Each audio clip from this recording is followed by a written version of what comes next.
আমার বড় ভাই 2014 সালের ডিসেম্বরের 21 তারিখ রাজশাহী থেকে র্যাব পরিচয়ে তুলে নিয়ে যাওয়া হয়। আজ 10 বছর আমরা তাদের কোনো খোঁজ পাই নাই। আমরা র্যাব অফিস গেছি, র্যাব অফিস থেকে আমাদের বলা হয়েছে আপনারা খুঁজে দেখেন, আমরা জানি না।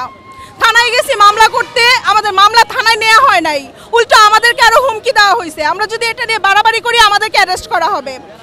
তো এখন আমরা চাই, আমরা জানতে পারছি যে এই যে আয়নাঘর বা বন্দিশালা, গুমঘর, এখান থেকে মানুষ বের হয়েছে আমরা দেখছি।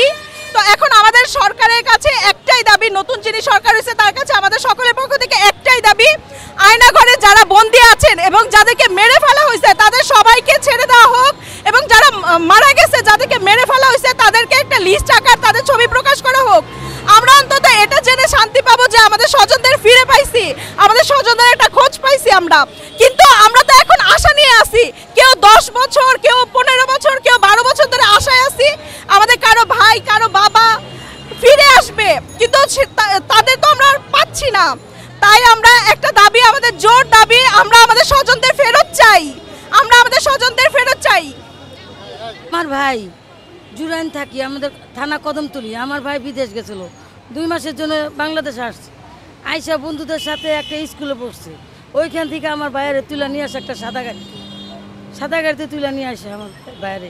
বাচ্চা রেখে গেছে 2 মাস 20 দিনের, বাচ্চারা দেখতে বিদেশ থেকে আসছে, বিদেশ থেকে বাচ্চারা দেখতে আসছে। 2 মাস 20 দিনের একটা মেয়ে বাচ্চা থুয়ে গেছে, একটা ছেলে থুয়ে গেছে। এই মেয়েটা এই জোয়ানকালে ইয়ে হয়ে গেল। তাই হ্যাঁ, বিএনপি ছিল, এটাই অপরাধ তার। তারপরে এখন আমরা জানতে পাই যে আয়না ঘরে আছে। আমরা যারা যারা এইখানে আসছি সবাইকে ওইখান থেকে উদ্ধার করবো। আমাদের আবেদন হয়েছে, আমরা একটা আশা করি এই প্রধানমন্ত্রীর কাছে, নতুন প্রধানমন্ত্রীর কাছে একটা আশা করি, উনি যেন আমাদের একটু সাহায্য করে। ছাত্রদের কাছে আশা করি, আমরা আশা করি আপনাকে সাহায্যতে, আর এই যে ইয়ের সাহায্যতে আমরা জানি সবাইকে পাই, আমরা যারা স্বজনারা সবাইকে এখান থেকে উদ্ধার করে। আমার ছেলে, আমার বড় ছেলে বাবু সানি হাওলাদার, আমি বাবুল হাওলাদার, ঠিক আছে। আমার ছেলে বিয়ে করছে সবই মাত্র, ওর নানা বাড়ি বেড়াইতে যায়, সেইখান থেকে ওর খালার বাড়িতে বেড়াইতে যায়।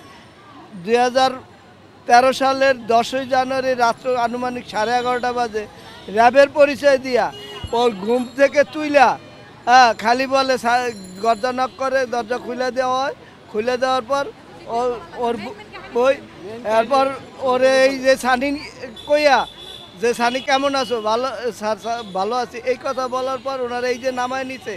এরপর আমি পিরোজপুর থানা, র্যাব 10, যত জায়গা আছে, ডিবি কার্যালয় ইত্যাদি ইত্যাদি যত টাকা আমার জানা আছে, আমি সর্ব জায়গায় খুঁজেছি, আমি এবং আমার স্ত্রী। না, আমার ছেলে খালি সমর্থন করতো, বিএনপির সমর্থন করত। তৎকালীন যে এই সানজিদা বেগম এমপি ছিলেন, ওনার দল করে নাই দেখা আজকে আমার ছেলের এই পরিণতি।